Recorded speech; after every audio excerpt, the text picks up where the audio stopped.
They say every empire has a breaking point, a moment when invincible becomes impossible. For France, that moment came in 1892, in the jungles of West Africa, against an enemy they never saw coming. Not because they were hidden, but because they refused to believe what they were seeing. Women charging through rifle fire, chanting prayers to gods of iron and thunder, moving like death had already claimed them and sent them back. The French soldiers wrote letters home, described them as demons, as witches, as something beyond human. They were wrong. They were more than human. They were the Agojie, and their weapon wasn't steel.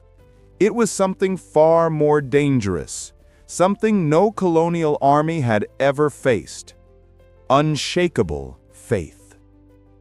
This is the story of how belief became a blade, and how a kingdom's daughters became its most fearsome sons. The Kingdom of Dahomey rose from the red earth of West Africa, proud, strong, and deeply spiritual. Here, every breath was guided by faith, every victory blessed by the gods. It was a land where kings ruled beside spirits and warriors fought with prayer in their hearts. Life in Dahomey was built on order and devotion. Men and women lived by discipline, loyalty, and courage. Children were raised to believe that the gods watched everything, every promise, every act of bravery, every act of weakness. In this world, faith was not separate from power. Faith was power. And when the throne was threatened, one woman stepped forward to defend it, Queen Tasi Hungbe. A ruler unlike any before her, she saw what others could not, that courage had no gender and loyalty had no limit. To protect her kingdom, she armed the women, not as servants, but as soldiers. They trained in silence. They prayed before battle. They fought not for glory, but for the spirit of Dahomey itself. The people believed their strength came from the gods, from Gi, the god of iron and war, from Hevioso, the god of thunder, and from the blood of their ancestors that still lived in their veins. Here war was not an act of hatred, it was an act of faith. In Dahomey, war was not just survival, it was sacred duty. And from that duty, something greater was born, a fire that would soon take the shape of women who feared nothing. From faith came fire. From fire came the Agojie. They came from villages across the kingdom, young women, strong in spirit, chosen to serve the gods and the king. Each one stepped forward knowing she would never return to an ordinary life again. Once chosen, she no longer belonged to her family. She belonged to Dahomey. The first night was the beginning of their rebirth, the oath of Gu, the god of iron and war. It was not spoken in comfort. It was spoken through fire, blood, and silence. Each woman vowed to give her body, her voice, and her soul to the kingdom. They fasted for days. They trained without rest. They learned to endure pain, not to harden their hearts, but to sharpen their faith. Fear was stripped away, replaced with something deeper, devotion. They did not cry. They did not look back. Their tears were burned out of them until only strength remained. They fought each other not out of anger, but to build trust. Every scar became a reminder that weakness could not live inside them. They were not trained to kill. They were trained to conquer fear. Colonial travelers who saw them wrote about women who had gone mad with war. But they were wrong. These women were not mad, they were sacred. Their silence was not emptiness, it was worship. They gave up marriage, they gave up wealth, They gave up even their names. From that moment on, they belonged only to the king and to the spirits that guided them. When dawn rose after the oath, the air was still and heavy. The young girls who had entered the ritual were gone. In their place stood something the world had never seen. Women who glowed with the fire of faith and the strength of gods. By sunrise, they were no longer daughters of men. They were the fire of Dahomey. Inside the palace walls, life moved with rhythm and purpose. The Agojie woke before dawn, their chants echoing through the courtyards like quiet thunder. Every breath, every movement was discipline. They trained their bodies until pain no longer slowed them, it strengthened them. They sharpened blades, but they also sharpened spirit. Their strength came from unity, one body, one heartbeat, one flame. Among them was Agojie, a young recruit whose eyes still held the softness of the world she left behind. And beside her stood Emefa, a veteran warrior, calm, steady, fierce in silence.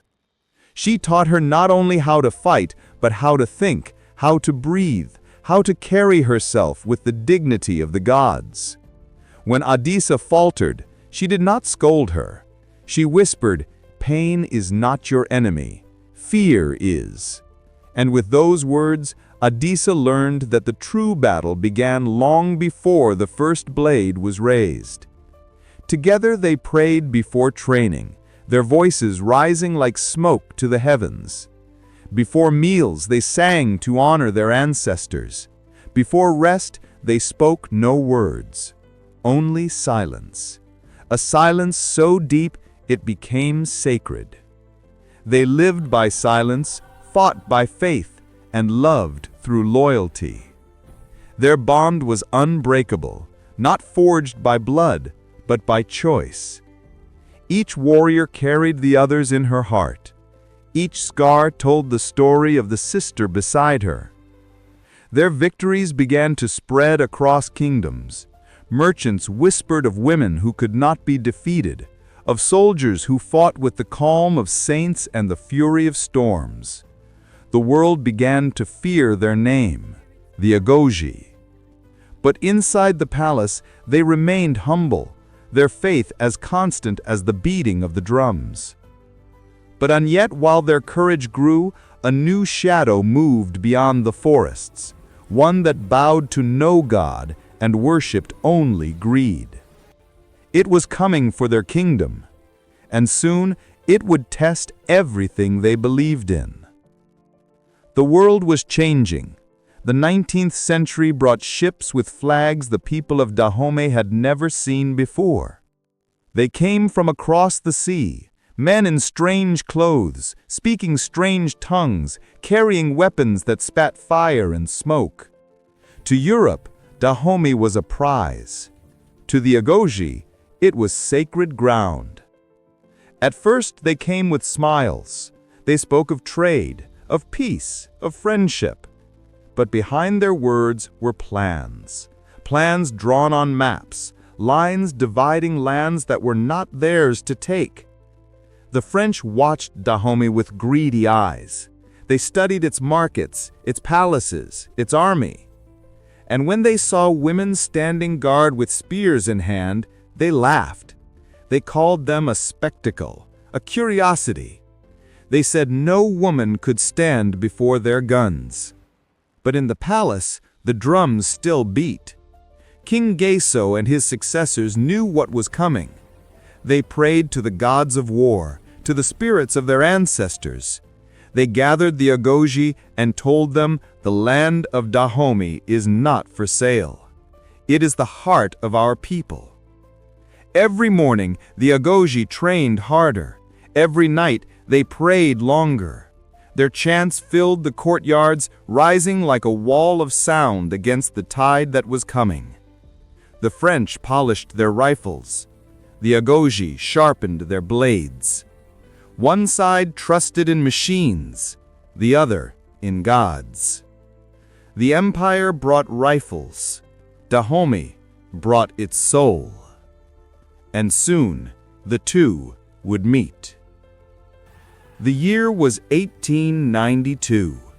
The air was thick with heat, dust, and the weight of war.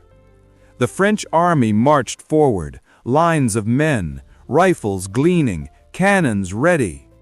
They came with confidence, certain that victory would be quick. But before them stood the women of Dahomey, the Agojie, barefoot, fearless, their eyes steady, their chants deep and strong. They carried no shields, no armor, only faith. They faced bullets not with armor, but with faith. They charged not for land. The French fired again and again, but the Agojie kept coming. They moved through the fire as if guided by something unseen. To the soldiers watching, it felt unreal, as if the gods themselves were walking among the women. In their diaries, the Colonials wrote of mad courage, of ghosts who would not die. But this was no madness, it was devotion, a power no empire could measure. They fell, one after another, but never backward. Even in death, they stood tall in spirit. For every woman who fell, another took her place. The line never broke, faith never wavered. And though the French cannons roared louder than the drums, it was the silence of the fallen that carried the greatest weight. By the end, Dahomey burned, its palaces turned to ash, its fields red with sacrifice. But the Agojie did not fade into defeat. Their defiance lived on, in memory, in story, in spirit. They lost the land, but they won immortality. The war ended, but the silence that followed was louder than any cannon. The French stood over what was left of Dahomey, its palaces broken, its people subdued. And with their victory came another kind of conquest, the rewriting of truth. They called the Agojie savages. They called them witches. They said these women were possessed, not powerful. They buried their names under lies, hoping the world would forget. Empires conquer with steel, but they erase with silence. The ruins of Dahomey lay quiet, but the whispers remained. Old women sang their songs at night. Mothers told their daughters stories of warriors who feared nothing. The world forgot their names, but their spirit refused to disappear. The fire dimmed, but the embers waited. Centuries may pass, but the echo of courage never dies. Across Africa, their story rises again, in the voices of scholars, artists, and women who carry the same fire in their hearts. The Agojie live not in monuments, but in every act of strength, every refusal to bow, every woman who stands unbroken. Their secret was never magic. It was faith, unshaken, unbroken, eternal. Empires fall, kingdoms fade, but faith endures. They feared their weapons, but what they should have feared most was their belief.